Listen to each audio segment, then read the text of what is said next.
Hey there, this is Cold War Tom. This is my new router table and table saw. Of course it's a combination, as a lot of people do. And this is my router table fence. Feather boards and even a little kind of a blast guard here and a vacuum port on the back.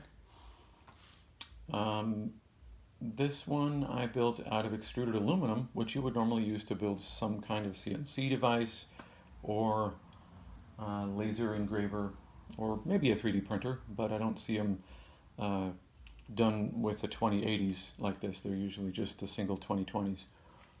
But I mounted this to a 50-inch track saw guide, which you can see here marked in black and yellow emergency tape just behind the router fence.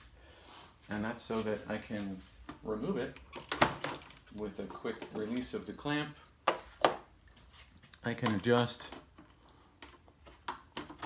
the 50-inch clamp, turn it,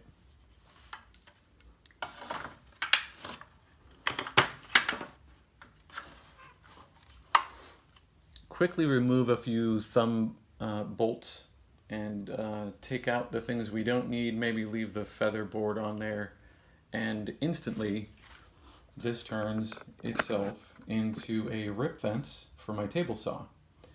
I just thought I'd show you guys that because I haven't seen anyone do a combination that could be used both ways. I would love to know what you think about it. Perhaps you guys can show me what you've made and we can compare notes and you can tell me what you think.